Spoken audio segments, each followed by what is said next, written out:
కథావాణికి స్వాగతం. కథాభిమానులందరికీ నమస్కారం అండి. నేను డాక్టర్ శ్రీమతి కొఠారి వాణి చలపతిరావుని. ఈ ఆదివారం రోజు మీకోసం ప్రత్యేకంగా పారాసైట్స్ అనే ఒక ఆలోచనాత్మకమైన సందేశాత్మకమైన కథను సమర్పించబోతున్నాను. పారాసైట్స్ అంటే పరాన్నజీవులు అని మీకు తెలుసు కదా. నేను రచించి నా స్వరంతో వినిపిస్తున్న ఈ కథను ఇంకా ఏమాత్రం ఆలస్యం చేయకుండా మొదలు పెట్టేస్తాను. కథ పేరు పారాసైట్స్. నేను ఆఫీస్ నుంచి ఇంటికొచ్చి డ్రెస్ చేంజ్ చేసుకుంటూ ఉండగా నా వెనకగా నిల్చున్న అమ్మ, గోపాలం మావయ్య ఫోన్ చేశాడ్రా చక్రి, పిల్ల పెళ్ళి కుదిరిందట. కట్న కానుకలు లేకపోయినా పెళ్లి ఖర్చులు పెట్టుపోతలు ఉంటాయి కదా, వాడి సంసారం చూస్తేనేమో అంతంత మాత్రమే నాయా. ఆడపిల్ల పెళ్ళి ఏం పెట్టి చేస్తాడు పాపం. అన్నలు 2 ఉన్నారనే కానీ వాళ్ళు వీడిని పట్టించుకోరు. వాళ్ళ సంసారాల ధ్యాసే వాళ్ళకు తప్ప. చక్రి ఏమైనా డబ్బులు సర్దగలడేమో అడుగక్కయ్యా అంటూ పాపం ఒక్క తీరుగా చెప్పాడు. ఓ 2-3 లక్షలైనా కావాలట, సర్దగలవా అని అడిగింది అమ్మ. గోపాలం మావయ్య పేరు చెప్తేనే నాకు ఒళ్ళు మండిపోతుంది. అందుకే నా దగ్గర లేవు, ఆ మాటే చెప్పు అన్నాను కొంచెం విసురుగా. అదేంట్రా అలా అంటావు? నీ మేనమామ, నువ్వు చేస్తున్నదేమో పెద్ద సాఫ్ట్వేర్ ఇంజనీర్ ఉద్యోగం. నీ జీతం లక్షల్లో ఉంటుందని అందరికీ తెలుసు. నీ దగ్గర లేవంటే ఎవరు నమ్ముతారు? డబ్బు ఉంచుకునే లేవంటున్నాడు అని అనుకుంటారు. అవునమ్మా, ఉంచుకునే లేవంటున్నాను. ఉన్నా నేను ఇవ్వను. పెద్ద మావయ్య, రెండో మావయ్య ఉన్నారుగా, వాళ్ళని ఎందుకు అడగడు? వాళ్ళ తర్వాతేగా నువ్వైనా నేనైనా. వాళ్ళు బాధ్యత గల మనుషులైతే ఇంకా లేందే ఉంది. ఇంటికి పెద్ద కొడుకు అయి ఉండి కూడా పెద్ద మావయ్య స్వార్థపరుడు. తన పెళ్ళాం పిల్లలు తప్ప కన్నవారింటి విషయాలు ఎప్పుడు పట్టించుకున్నాడని. ఇక రెండో మావయ్యది అదే దారి అని అమ్మ అంటుంటే నాకు ఒళ్ళు మండి పిచ్చి కోపం వచ్చింది. అమ్మా, ఆ మావయ్యలు స్వార్థపర్లా? ఈ గోపాలం మావయ్య నీకు మంచివాడిగా కనిపిస్తున్నాడా? వాస్తవం ఎందుకు కనిపించదమ్మా నీకు? నీ తమ్ముడి మీద నీకు ఎంత ప్రేమ అయినా అది మరీ గుడ్డి ప్రేమగా ఉండకూడదు కదా. ఇంత వయసు వచ్చినా నీ పుట్టింటి వాళ్ళంటే నీకు ప్రేమ మంచిదే. ఆడవాళ్ళందరిలో అది సహజమే. దానికి నేను సంతోషిస్తాను. కానీ ఎవరు ఎలాంటి వాళ్ళో, ఎంత మనవాళ్ళైనా వాళ్ళలోని లోపాలేంటో అవలక్షణాలేంటో తెలుసుకోకపోతే ఎలా అన్నాను, ఉన్న విషయాన్ని మాట్లాడుతున్నానన్న ఉద్దేశంతో. కానీ అమ్మకు నా మాటలు చాలా కోపాన్ని తెప్పించాయని ఆమె ముఖంలోని హావభావాలు చూస్తే నాకు అర్థమైంది. నీకు ఇవ్వటం ఇష్టం లేకపోతే మానయ్యరా, వాడి తిప్పలేవో వాడు పడతాడు. ఏదో ఆడపిల్ల పెళ్ళి అని నోరు తెరిచి అడిగాడు. మాటిమాటికి ఆడపిల్ల పెళ్ళి ఆడపిల్ల పెళ్ళి అంటూ అలా సెంటిమెంట్తో నన్ను కొట్టాలని చూడకమ్మా. ఆయన బిడ్డ పెళ్ళి ఆయన బాధ్యత. ఒక జీవిత ప్రణాళిక, ముందు చూపు ఇలాంటివేవీ లేని మనిషి నీ తమ్ముడు అని నేను ఇంకా ఏదో అనబోతుండగా, ఇంకా ఊరుకోరా, మాట్లాడుకో, ఇవ్వని దానికి కూడా వాడిని అన్ని మాటలు అంటాం ఎందుకు, వదిలే. ఇంకా నీ బావమరిదికైతే అడగగానే 2 లక్షలు పంపించావు మొన్న. నీ పెళ్ళాం తమ్ముడు కదా, అందుకని. నీ మేనమామకు మాత్రం నువ్వేమీ ఇవ్వద్దు, సరేనా అంటూ కోపావేశాలతో అమ్మా అంటూ నేనేదో చెప్పబోయినా వినకుండా అవతలకు వెళ్ళిపోయింది అమ్మ. అంతవరకు గదిలో ఆరిన బట్టలు మడత పెడుతూ మా సంభాషణ వింటున్న నా భార్య మాలతి సైతం మా అమ్మ అన్న ఆ ఆఖరి మాటలను విని చటుక్కున తల తిప్పి చూడటాన్ని నేను గమనించాను. ఆ తర్వాత నేను ఇంకేమీ మాట్లాడలేదు.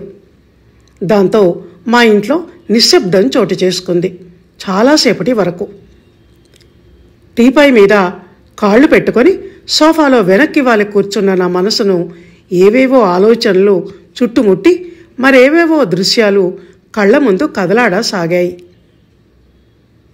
నాకు ఊహ తెలిసినప్పటి నుంచి మా 3 మామయ్యలను, మా అమ్మమ్మ తాతయ్యలను గమనిస్తున్నాను నేను.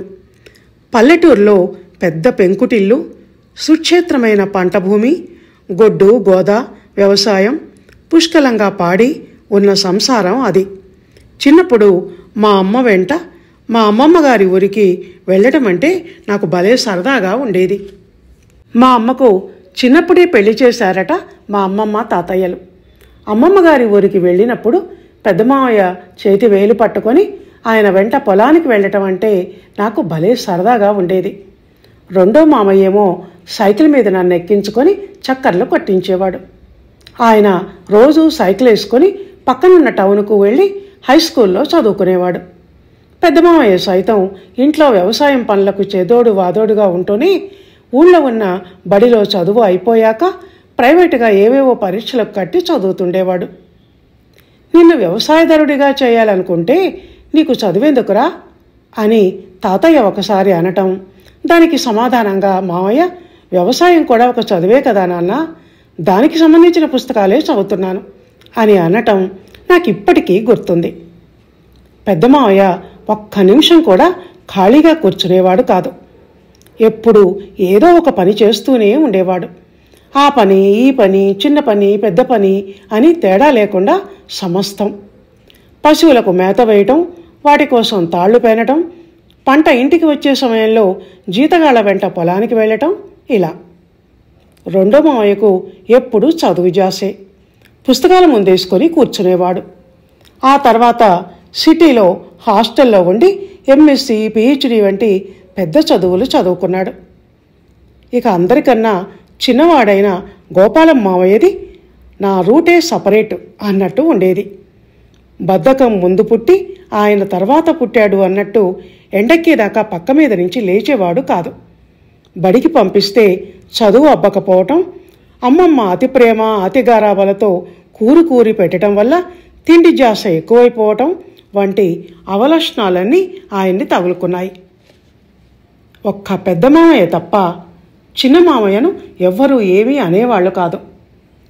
తొందరగా పక్క నుంచి లేవవేంట్రా, బడికి పోవి అని మామయ్య అంటే అమ్మమ్మ చిన్న కొడుకును వెనకేసుకొని వచ్చేది. తాతయ్య కూడా చదువు విలువ తెలియనివాడు గనక పెద్దగా పట్టించుకునేవాడు కాదు. ఆ తర్వాత తాతయ్య ఓ రోజు గుండెపోటుతో మరణించటంతో ఆ ఇంట్లో నుంచి ఆ పాత్రే అదృశ్యమైపోయింది. అకాల వర్షాలు, దుర్భిక్షాలు కారణంగా ఆ తర్వాత వ్యవసాయం అంతకంతకు వెనకబడిపోతుండటంతో పెద్ద మావయ్య తమ్ముడికి వ్యవసాయాన్ని ఒప్పజెప్పి సిటీ వెళ్ళి ఓ కంపెనీ ఉద్యోగంలో స్థిరపడ్డాడు. అందులోనే ఏవేవో డిపార్ట్మెంటల్ పరీక్షలు రాస్తూ ప్రమోషన్లు సంపాదిస్తూ ప్రైవేటుగా చదువును కొనసాగిస్తూ ఇప్పుడు పెద్ద ఆఫీసర్ పోస్టులో కారులో ఆఫీస్కు తిరుగుతున్నాడు. కష్టజీవికి ఎక్కడ దేనికి కొదవుండదు అంటారు. అందుకే ఇక గోపాలం మావయ్యలో వయసుతో పాటు దురలవాట్లు వచ్చి చేరటంతో, అనేవాళ్లు లేకపోవటంతో విచ్చలవిడితనం ఎక్కువైపోయి ఇష్టం వచ్చినట్టు ప్రవర్తించటం మొదలుపెట్టాడు. తాగుడు, పేకాట వంటి వ్యసనాలన్నీ గోపాలాన్ని కొంచెం కొంచెంగా పతనావస్థకు తీసుకుపోయాయి. ఉన్న పొలం, డబ్బు హారతి కర్పూరంలా హరించుకొని పోయాయి. పెళ్లి చేస్తానన్నా మారతాడేమోనని గంతకు తగ్గ బొంతనొకదాన్ని తెచ్చి కడితే అటు మామగారిని డబ్బు కోసం పీడించటం మొదలుపెట్టాడు. అన్నలు చెప్పినా తల్లి చెప్పినా వినలేదు. తన పతనానికి తనే కారణం అన్న స్పృహ కూడా మనసు మీద లేకుండా ఉన్నవాళ్ళని చూసి ఈర్ష్యపడటం, వాళ్ల సంపదను చూసి సాధించటం, తన లేమికి తన మీద తనే జాలిపడటం వంటి అపరిపక్వ లక్షణాలన్నీ మనసులో వచ్చి చేరటంతో ఎదుటి వాళ్లకు తలనొప్పి వ్యవహారంగా మారాడు గోపాలం మావయ్య. ఇవన్నీ అమ్మకు తెలుసు. గోపాలం మావయ్య ఏంటో ఆమె చిన్నప్పటి నుంచి చూస్తూనే ఉంది. అయినా వాస్తవం ఆమె కళ్ళబడదు. తమ్ముడంటే ఆమెకు విపరీతమైన జాలి, ప్రేమ. పెద్దవాళ్ళిద్దరూ బాగున్నారు, వీడే పాపం ఏంటో ఇలా దురదృష్టవంతుడు అంటూ ఉంటుంది అమ్మ తరచు. పెద్ద మావయ్య, రెండో మావయ్య చిన్న మావయ్యను పట్టించుకోపోవటానికి కారణం అతని ప్రవర్తనతో, మొండితనంతో విసిగిపోయి వదిలేయటమే అన్న నిజాన్ని అమ్మ గుర్తించలేదు. ఏంటో కొంతమంది అలా ఒక అభిప్రాయానికి ఫిక్స్ అయిపోతారు. ఆ తర్వాత వాళ్ళకి ఎవరేం చెప్పినా దాని మీద రుచి నమ్మకం కలగవు అనుకున్నాను నాలో నేను. ఇంతలో ఏమండి లేవండి, ఎంతసేపు అలా పడుకుంటారు అని మాలతి లేపటంతో నా ఆలోచనల్లో నుంచి బయటకు వచ్చాను. చిన్నపోయిన ఆమె ముఖం వంక చూస్తుంటే 2 ఏళ్లుగా ప్రేమించుకొని ఆ రోజు పెళ్లి చేసుకోవాలని నిర్ణయించుకున్న రోజు మా ఇద్దరి మధ్య జరిగిన సంభాషణ గుర్తుకొచ్చింది. మాలతి, నీకు ఇష్టమైతే నేను పెళ్లి చేసుకోవాలని అనుకుంటున్నాను అన్నాడు తను ఆ రోజు. నాలో ఏం చూసి నన్ను పెళ్లి చేసుకోవాలనుకుంటున్నారు చక్రి? పుట్టుకతో వచ్చిన కొద్దిపాటి అందచందాలు తప్ప ఐశ్వర్యమా, ఒక హోదానా? అతి సాధారణ కుటుంబం మాది. నాన్న నా చిన్నతనంలోనే పోతే మాకు స్థిరచర ఆస్తులేవీ లేకపోవటంతో అమ్మ ఆ ఇంట్లో పనులు చేసి నన్ను తమ్ముణ్ణి పెంచి పెద్ద చేసింది. దురదృష్టవశాత్తు తమ్ముడు కాలు అవుడుతో పుట్టాడు. వాణ్ణి చూసి అమ్మ నేను బాధపడని క్షణం లేదు.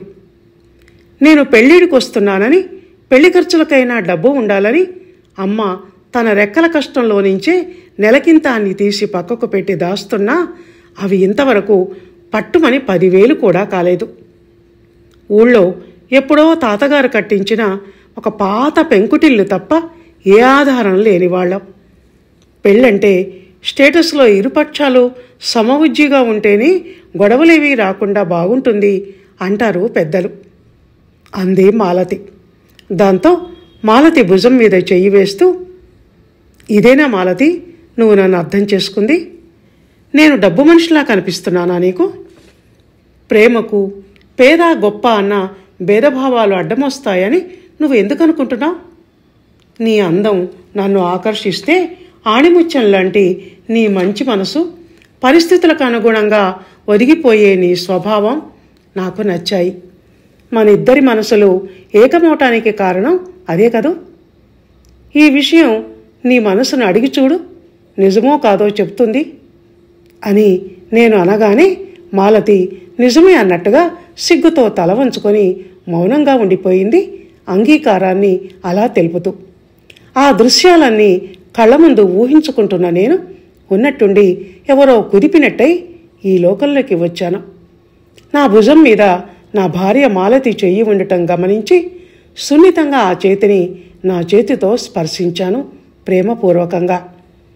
అనుకున్నట్టుగానే మాలతి నా జీవితంలోకి వచ్చినప్పటి నుంచి మా కాపురం నందనవనంలా ఉంది. అనుకూలవతి అయిన భార్య, భర్త ఆలోచనలు, అభిప్రాయాలు, స్వభావం గమనించి ఆమోదించి దానికి అనుగుణంగా స్నేహహస్తాన్ని అందిస్తూ అడుగులో అడుగేస్తూ నడిచే భార్య లభించడం ఎంత అదృష్టం మగవాడికి. చాలామంది ఆడపిల్ల విషయంలో మంచి మొగుడొస్తే సుఖపడుతుంది అని అంటారు, కానీ వాస్తవానికి మంచి పెళ్ళాం వస్తే పిల్లాడు సుఖపడతాడు అనాలి. ఎందుకంటే సంసారం అనే బండిని మగవాడి కన్నా ఆడదే ఎక్కువ పాలు నడిపించేది. మగవాడు పొద్దున లేచినప్పటి నుంచి ప్రతి చిన్న పనికి భార్య మీద ఆధారపడి ఉంటాడు. స్వభావరీత్యా సైతం స్త్రీలో ఉండే నేర్పు, ఓర్పు, చాకచక్యం, నిర్వహణాశక్తి పురుషుల్లో ఉండవు. అందుకే ఇల్లు చూసి ఇల్లాలిని చూడు అన్నారు, కానీ ఇంటాయిని చూడు అని అనలేదు అని అనుకుంటూ ఎప్పుడూ మా ఆవిడ్ని చూసి గర్వపడుతూ ఉంటాను నేను. కానీ మాలతి మీద మా అమ్మ అభిప్రాయాలు వేరు. పేదింటి పిల్ల, మన కుటుంబానికి తగిన సంబంధం కాదు. ఆ పిల్లాడు చూస్తేనేమో అవుటివాడు, మగదుక్కులు లేని సంసారం. ప్రతిదానికి మన వంక ఆశగా చూస్తూ మన మీదే భారం పెడుతూ ఉంటారు. అల్లుడు అంటే అల్లుళ్ళ ఉండే యోగం ఆ ఇంట నీకు ఉండదు అంటూ తన అయిష్టాన్ని ఆ విధంగా తెలిపింది అమ్మ. అయినా అమ్మకి సర్ది చెప్పి మాలతిని సింపుల్గా గుళ్ళో పెళ్లి చేసుకున్నాను. అప్పటినుంచి అమ్మ మాలతితో అంటీ ముట్టనట్టే ఉంటోంది. మా బావుమరిది గిరి కాలు అవిటి అయినా మంచితనం, తెలివితేటలు, కష్టించే స్వభావం ఉన్నవాడు. తను ఎంబీఏలో అడ్మిషన్ కోసం ఫీజు కట్టాలి, డబ్బులు లేక ఇబ్బంది పడుతున్నాడు అన్న విషయాన్ని నేనే గమనించి అడగకుండానే ఒక మంచి పని కోసం అనే ఉద్దేశంతో 2 లక్షలు పంపించాను. అది తెలిసి అమ్మ తన తమ్ముడు గోపాలం కూతురు పెళ్లికి ఇవ్వకుండా నా బావమరిది చదువుకి ఇచ్చానని దెప్పుతోంది. అయినా నేను సమాధానం ఏమీ ఇవ్వలేదు. నేనేం చేశానో నా మనసుకు తెలుసు గనుక. మాలతి మాత్రం అమ్మ మాటలు విని నొచ్చుకుంది. ఏమండి, నా వెనకగా నిల్చొని పిలిచింది మాలతి. అత్తయ్య, మీ గోపాలం మావయ్య గారికి మీరు డబ్బులు ఇవ్వలేదని చాలా బాధపడుతున్నారు పాపం. ఇవ్వరాదండి, కూతురు పెళ్ళి అంటున్నారుగా అంది మెల్లిగా. మాలతి, ఆ విషయం నేను చూసుకుంటాను. దాని గురించి నువ్వు ఎక్కువగా ఆలోచించి మనసు పాడు చేసుకోకు. నిందలకు నిష్ఠూరాలకు భయపడి కాదు మనం పనులు చేయాల్సింది. మన మనసుకు నచ్చినట్టు, అది మెచ్చేటట్టు చేయాలి ఏ పని చేసినా.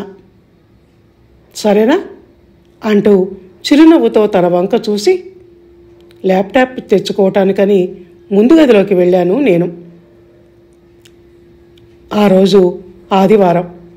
వారమంతా పని చేసి చేసి అలసిపోతానేమో, ఆ సెలవు రోజు కాస్త ఆటవిడుపుగా ఉంటుంది నాకు. అందుకే లంచ్ చేసి బెడ్రూమ్లో ఓ కునుకు తీశాను. బయట నుంచి ఎవరిదో గొంతు పెద్దగా వినపడుతుండటంతో మెలకువ వచ్చింది. అది గోపాలం మావయ్య గొంతు.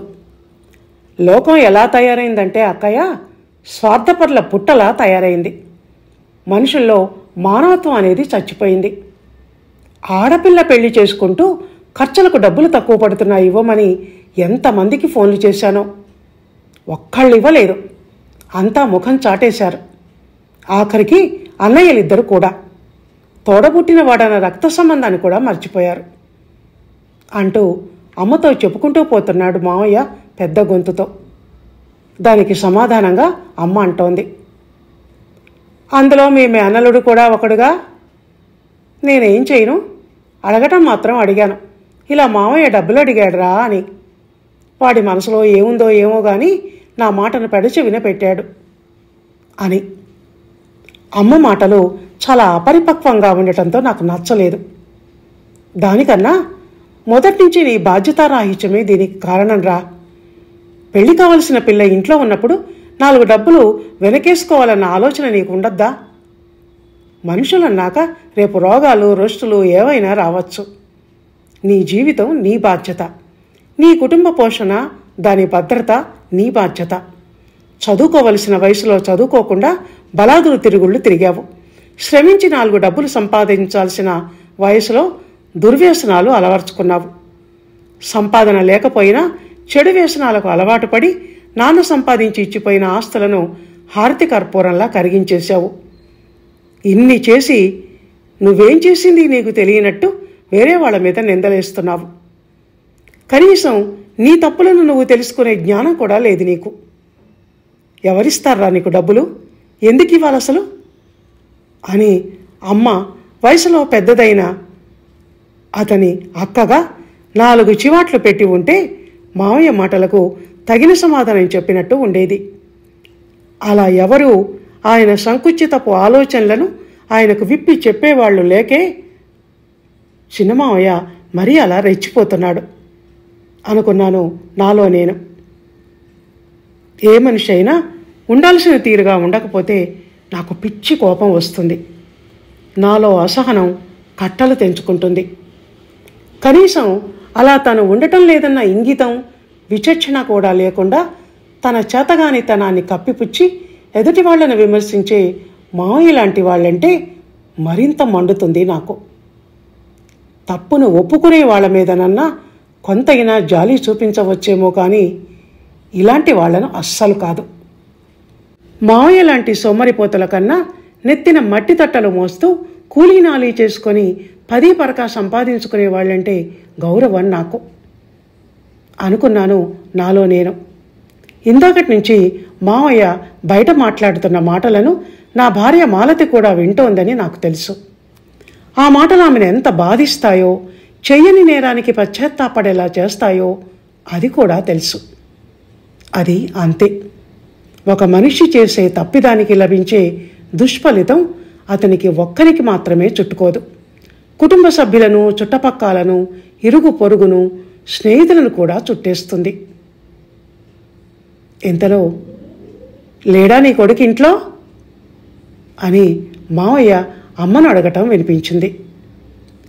ఆ మాటల్లో వెటకారం, నేను డబ్బులు ఇవ్వలేదన్న కోపం వ్యక్తమవుతున్నాయి. ఉన్నాడు, పడుకున్నాడు అంటోంది అమ్మ. ఎంతైనా నీ కొడుకు అదృష్టవంతుడే అక్కయ్య. లక్షల్లో వస్తుందటగా జీతం. అయినా పిల్లికి బిచ్చం పెట్టేలా ఉంది. అందుకే దొరబాబులా దర్జాగా బతుకుతున్నాడు.